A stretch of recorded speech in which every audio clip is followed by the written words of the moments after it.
एक लंबे समय पहले एक गांव में रत्नदीप और रानी नामक पति पत्नी रहते थे। रत्नदीप खुद के होटल में डोसा तैयार करके बेचता था। वो डोसा बनाता था और उसकी पत्नी सबको वो परोस के उनसे पैसे लेती थी। रत्नदीप सिर्फ स्वादिष्ट डोसा ही नहीं बनाता था, बल्कि उन्हें बहुत ही कम दाम पे बेचता था। इस कारण गांव के सारे लोग उसी के पास आके डोसा खरीद के खाते थे। वो एक अच्छा इंसान था और सबकी मदद करता था, लेकिन उसकी पत्नी लालची थी। उस गांव में उसके हाथ का अंडा डोसा बहुत प्रसिद्ध था, क्योंकि उसकी ही तरह और कोई अंडा डोसा नहीं बना पाता था। इतना ही नहीं, उस डोसा को कम दाम पे बेचने पर सभी वही आते थे। उसकी पत्नी को डोसा को कम दाम पे बेचना बिल्कुल अच्छा नहीं लगता था। इतना ही नहीं, गांव में कोई भी उसके पति की तरह डोसा नहीं बना पाएगा, इस बात का उसे बहुत गर्व था। एक दिन जब रत्नदीप डोसा बना रहा था, उसे कुछ दूरी में एक बूढ़ा आदमी बैठे हुए और कांपते हुए दिखाई देता है। अरे रे, दिखने में बहुत बूढ़ा है, पता नहीं कि उन्होंने कुछ खाया भी। ऐसे सोचकर उनके पास जाता है। भाई साहब, आप यहाँ क्या कर रहे हो? बेटा, चलने की ताकत नहीं होने के कारण यहाँ थोड़ी देर रुक के जाने के लिए बैठा हूँ। आपको देख के लग रहा है कि आपने शायद कुछ नहीं खाया। मेरे साथ आइए, बगल में ही मेरा होटल है, कुछ खा के जाइए।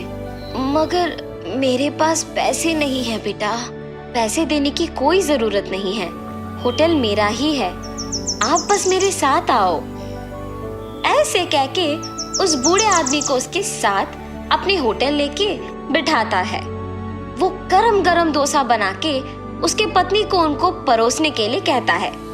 उसकी पत्नी को वो करना अच्छा नहीं लगने के बावजूद उस बूढ़े आदमी को डोसा परोसती है। भूखा रहने के कारण वो बूढ़ा आदमी डोसा को जल्दी जल्दी खा लेता है। उस आदमी को ऐसे खाते हुए देख रत्नदीप उसके लिए पानी लेके आता है। मेरे भूखे पेट को तुमने भरा है, इसके बदले में मैं मेरे पास की छोटा सा तोहफा तुम्हें देना चाहता हूँ बेटा। आपको कुछ भी देने की कोई जरूरत नहीं है भाई साहब, मेरे खुशी के लिए तो स्वीकार करो बेटा। ऐसे बोल के वो बूढ़ा आदमी उनको डोसा बनाने के लिए एक तवा देके वहां से चला जाता है। उस आदमी के जाने के बाद उसकी पत्नी उसके पास आकर कहती है, क्यों जी, पहले तो आप सबको कम दाम में डोसा बेच रहे हैं और ऊपर से आप रास्ते में जाते हुए अनजान लोगों को बुला के उन्हें मुफ्त में खिला के भेज रहे हो। इससे क्या कोई लाभ है? ऐसे डोसा बनाने से हमारे पास कुछ नहीं बच रहा। अब हमारा इतना कठिन स्थिति भी नहीं है कि हमारे पास खाने के लिए भी कुछ नहीं है ना। जितना है उतने में दूसरों का सहायता करते हुए खुश रहना चाहिए। अपने पति के बातें सुनकर रानी गुस्से में वहां से चले जाती है। जितनी भी बार कहूं इनसे, ये नहीं बदलेंगे, सबकी सहायता करते ही रहते हैं। अगर मैं उनको बताए बिना डोसा का दाम बढ़ाऊंगी, तभी हमारे पास कुछ तो पैसे बचेंगे। ऐसे फैसला करके अपने पति को बताए बिना दाम बढ़ाती है। आम डोसा 15 रुपए का और अंडा डोसा 25 रुपए का।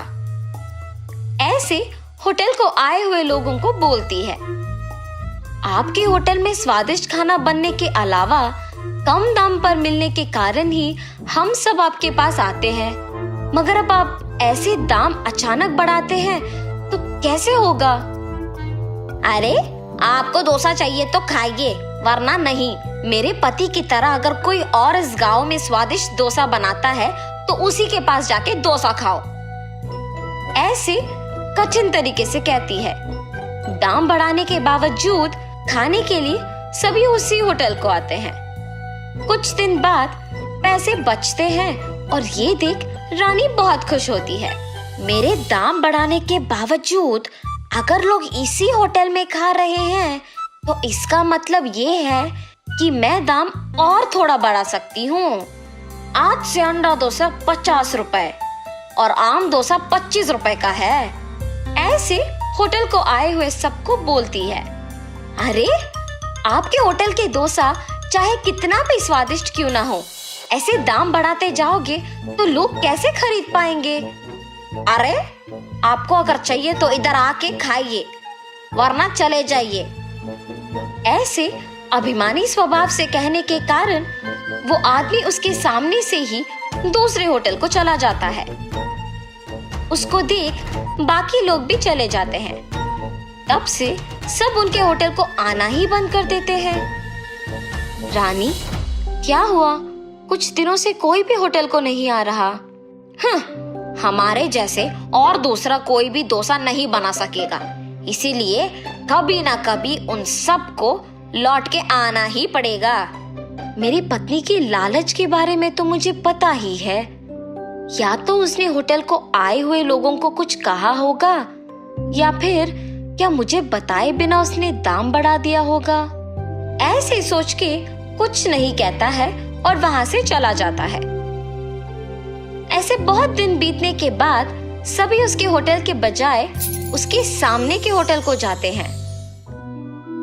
मेरे लालची स्वभाव के वजह से ही मैंने दाम बहुत ज्यादा बढ़ा दिया और अभी सारे लोग हमारे होटल के बजाय सामने वाले होटल को जा रहे हैं। ऐसे सोचकर दुखी होती है।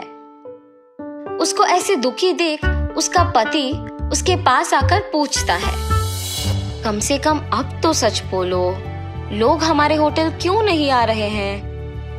ऐसे पूछने पर रानी अपने पति को सब सच बता देती है। देखा तुमने, तुम्हारे लालच की वजह से हमें क्या भुगतना पड़ रहा है। कम से कम तुम्हारा स्वभाव अब बदलो और हमेशा की तरह वही दाम लगाओ, तभी हमारे पास सारे ग्राहक आ जाएंगे। आइंदा मैं ऐसे कभी नहीं करूंगी। अब सब आप ही की मर्जी। रत्नदीप अगले दिन से उसी दाम पे डोसा बना के बेचने लगता है। आम डोसा सिर्फ 10 रुपए का और अंडा डोसा सिर्फ 15 रुपए का। ऐसे जोर जोर से चिल्लाने पर उसके सारे ग्राहक सामने के होटल से उसके होटल वापस आ जाते हैं। ऐसे कुछ ही दिनों में वापस होटल भीड़ित रहने के कारण डोसा बनाने में देर लगता है। इसीलिए रत्नदीप फैसला करता है कि एक और तवा खरीदने की आवश्यकता है। अरे हाँ, उस बूढ़े आदमी का दिया हुआ तवा तो है ही। ऐसे सोच के अंदर जाके उस तवे को बाहर लेके आता है। उसमें एक डोसा बनाते ही वो एक डोसा बहुत सारा डोसा बन जाता है और ये देख वो आश्चर्यचकित रह जाता है। हाँ, ये क्या माया है? रानी, रानी, एक बार इधर आओ। हाँ जी, क्या हुआ? ये देखो तो सही। ऐसे उसके भी सामने उस तवे पे डोसा बनाता है और तुरंत वो कई डोसा बन जाना देख वो भी दंग रह जाती है। ये कौन सा जादू है जी? एक डोसा कई डोसा में बदल रही है। तुम्हें वो बूढ़ा आदमी याद है? उसी का दिया हुआ तवा है ये। और तुमने उस दिन उनको डोसा मुफ्त में देने के कारण गुस्सा किया था। ये सब आपकी सहायता करने की वजह से ही मुमकिन हुआ है जी। ऐसे उस दिन से अंडा डोसा को कम दाम पे बेच के बचे हुए डोसा को गरीब लोगों को मुफ्त में दे के पति पत्नी दोनों खुशी से जीने लगते हैं। डब्बा वाला। बिष्णुपुर नामक एक गांव में अमित नामक एक डब्बा वाला अपने परिवार के साथ रहता था। अमित एक बहुत ही साधारण परिवार का आदमी था। उसकी पत्नी हिमा सिलाई करके थोड़े बहुत पैसे जमा करती थी और उनके बेटा अमर पढ़ाई करता था। अमित घर का सारा खर्चा डब्बे वितरण करके जो पैसे मिलते थे उससे चला लेता था।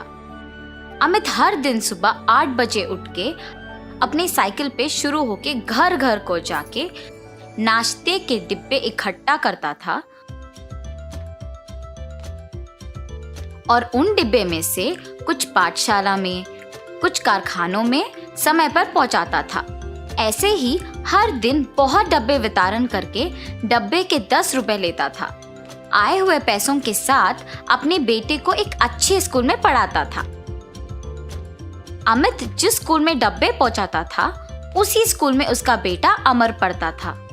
उसके पिता का हर दिन ऐसे धूप और बारिश में साइकिल चलाना, पसीने में मेहनत करना अमर को बहुत दुख देता था।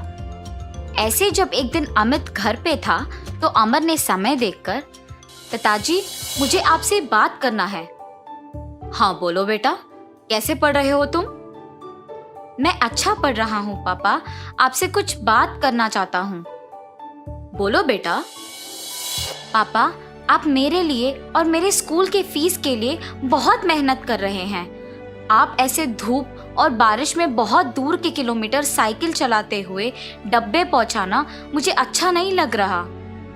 मेहनत के बिना पैसे कहाँ से मिलेंगे बेटा? भविष्य में तुझे एक बड़ा ऑफिसर बनाऊंगा। मेरी तरह ऐसे छोटे काम नहीं करना है तुम्हें, और पसंद करे तो सब कुछ अच्छा लगता है बेटा।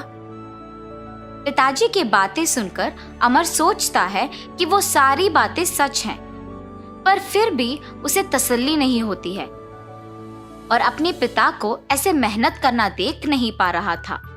उसने सोचा कि इन सब का हल सिर्फ उसका अच्छा पढ़ना ही होगा। इसीलिए वो दिन रात मेहनत से पढ़ाई करता है। ऐसे पढ़ाई करते वक्त अमर को अपने पिता का काम आसान करने के लिए एक उपाय सूझता है। तुरंत वो उसके विचार सारे एक पेपर पे लिखता है।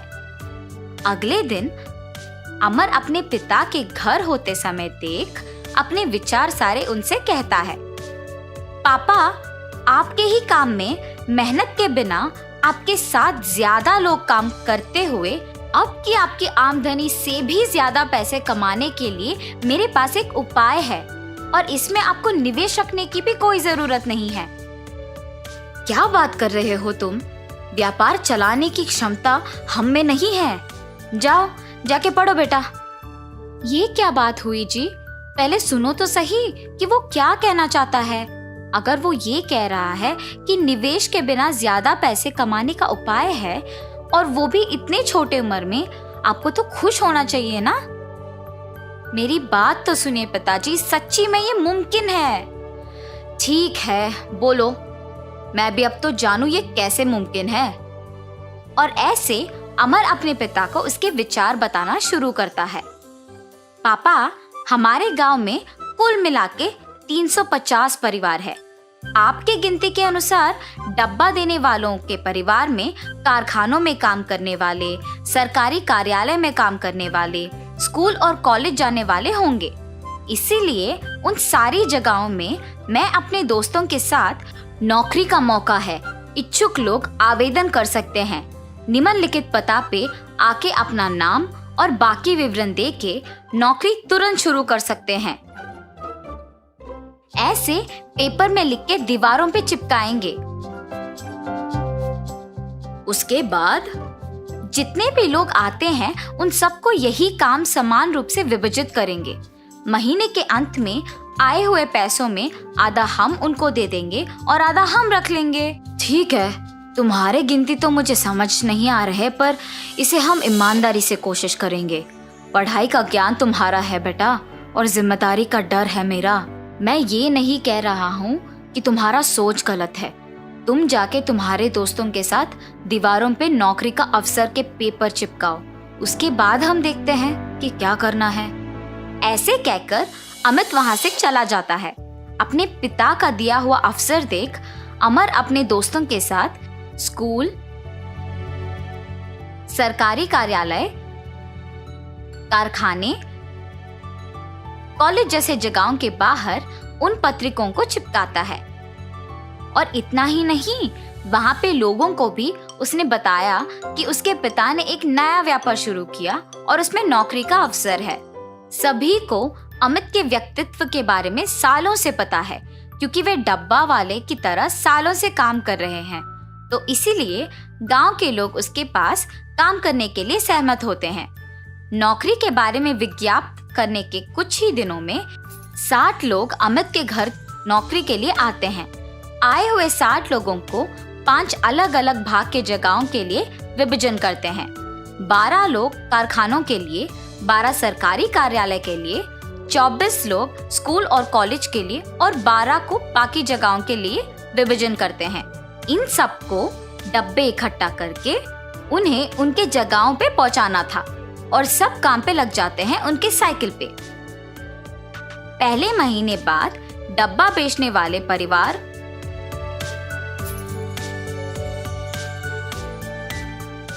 उनको उनके महीने का पैसा 600 दे देते हैं। ऐसे 175 परिवार 600 रुपए महीने को भरने के बाद अमर के पिता के पास 1,05,000 रुपए आते हैं। 1,05,000 रुपए?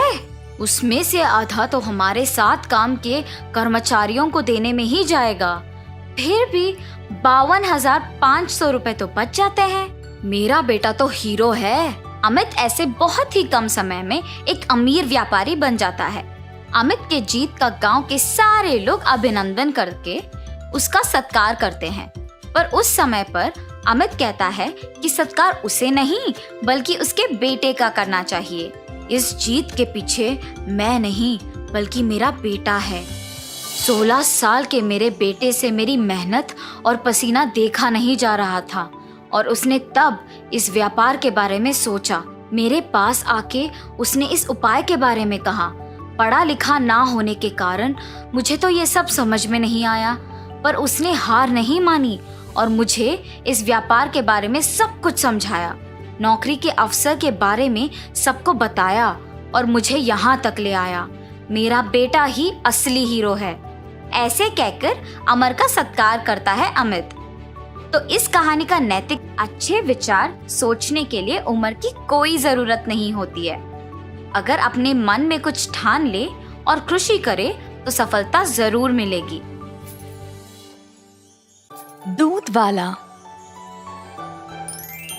बिकनूर नामक एक नगर में रहता था एक राजा चंद्रसेना। उसका मंत्री कबीर सिंह उसके दूध का कारोबार संभालता था। उन्होंने बहुत सारे स्वस्थ गायों को पाला जो अच्छा और गाढ़ा दूध देते थे। ये दूध सारे गांव में बेचा जाता था।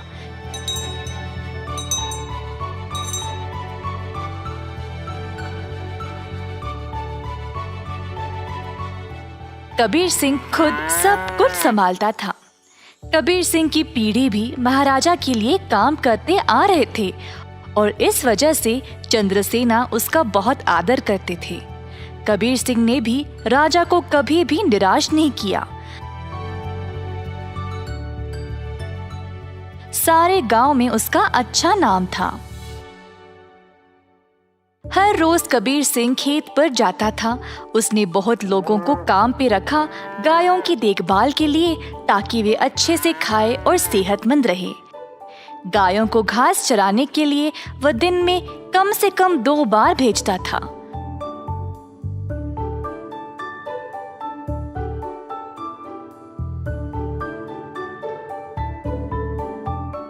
वह हमेशा ध्यान रखता था कि दूध साफ सुथरा रहे।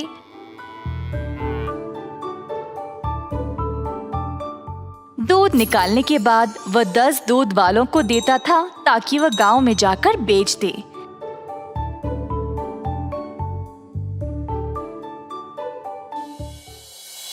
दूध वाले कबीर सिंह को पैसे देते थे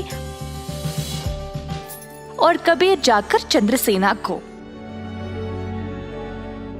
चंद्रसेना ने देखा कि कैसे कबीर ईमानदारी से काम करता था और उस पे पूरा भरोसा रखा। महाराज कबीर के साथ अच्छा बर्ताव करते थे और कबीर राजा के बारे में भी अपने बहनों को बताया करता था। एक दिन जब कबीर घर वापस आया तो उसने अपने बहनों को बहुत गुस्से में और परेशानी में देखा। क्या बात है, तुम सब इतने गुस्से में क्यों हो? हम तीनों की उम्र हो गई है शादी के लिए, पर क्या फायदा, शादी के लिए पैसे ही नहीं है। कपड़े और गहनों को छोड़ो, हमारे पास खाने पीने के लिए पैसे काफी नहीं है। मैं तुम लोगों के लिए ही इतना मेहनत करता हूँ, अगर इससे भी खुश नहीं हो तो मेरी सारी मेहनत ही बेकार हो रही है। आप तो महाराजा के मंत्री हो ना, पर आप अपनी आमदनी किसी भी जरूरतमंद को दे देते हो। और आप दूध का कारोबार भी संभाल रहे हो ना अकेले, उसमें भी कोई मुनाफा नहीं मिल रहा है आपको। ऐसा क्यों? शायद हमारी कोई फिक्र नहीं है इसीलिए। तीनों बहनें रोने लगी और कबीर को बहुत बुरा लगा। अब तुम सब मत रो, मुझे बर्दाश्त नहीं होता। अब बोलो मैं क्या करूं? मैं वही करूंगा। वैसे आपको ज्यादा कुछ करने की जरूरत नहीं, आप दूध का सारा कारोबार संभालते हो ना। अगर आप उसमें थोड़ा पानी मिलाकर बेचोगे तो आप ज्यादा बेच पाओगे। हाँ, और अधिक दूध से आप ज्यादा मुनाफा भी कमा सकते हो। पर ये तो धोखा हुआ, मैं राजा के साथ ऐसा नहीं कर सकता। कबीर सिंह ने ऐसा करने से मना कर दिया था, पर उसकी बहनों ने उसको भावुक करके जैसे तैसे उससे ये काम करवा ही दिया।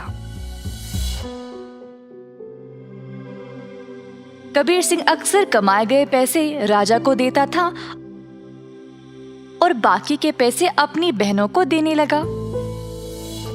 मुझे ऐसा करना नहीं पसंद, ये आखिरी बार है, इसके बाद मुझे ये सब करने के लिए नहीं बोलना। कबीर की बातें सुनकर बहनों ने उसको पैसे वापस किए और घर छोड़कर जाने का नाटक करने लगी। कबीर के पूछने पर तीनों ने धमकी दी कि वे घर छोड़कर चले जाएंगे।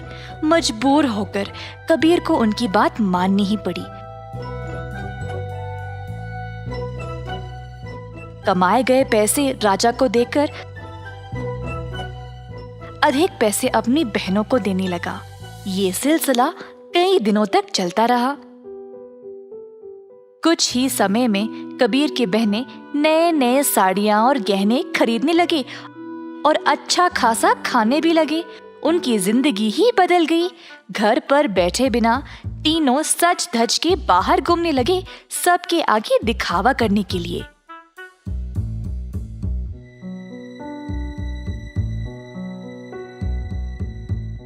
गांव के सारे लोग हैरान रह गए और आपस में बातें करने लगे। ये तीन बहनें कबीर की कमाई को ऐसे इस्तेमाल कर रहे हैं, मैंने कभी नहीं देखा किसी को ऐसा करते हुए। पर कबीर सिंह के पास इतने पैसे आए कहाँ से? सब लोग कबीर के बारे में बातें करने लगे और बाकी के मंत्री कबीर की कमाई पर ईर्ष्या करने लगे, तो इस बात पर जांच करना शुरू कर दिए। जल्द उनको सच पता चल गया कि वह दूध में पानी मिलाकर बेच रहा था। 70% राजा को देकर बाकी के 30% अपनी जेब में डाल रहा था। खेत के कारीगरों से मंत्रियों ने ये बात का पता लगाया। सारे मंत्री गए राजा के पास और उनको पूरा सच बता दिया। अब क्योंकि राजा को कबीर से बहुत लगाव था, उनको इस बात पर यकीन ही नहीं हुआ, पर उनके पास और कोई रास्ता नहीं था सिवाय कबीर को दंड देने का। तीनों बहनें आए कैद खाने अपने भाई को देखने के लिए और उनको बहुत बुरा लगा कि उनकी ही वजह से उनका भाई आज जेल में बंद पड़ा है। बहनों को अपनी गलती का एहसास हुआ और तीनों गए महाराजा के पास और उनको सब सच बताया कि असल में ये सब उन तीनों की ही गलती है और कबीर दोषी नहीं है। उन्होंने राजा से भीख मांगी कबीर को छोड़ने के लिए। जब राजा ने ये सब सुना तो उन्होंने तीनों बहनों को भी कबीर के साथ कैद खाने में ही डाल दिया और कहा, दंड केवल गलत करने वाले को ही नहीं, गलत सोचने वाले को और गलती में हिस्सा लेने वाले को भी मिलनी चाहिए।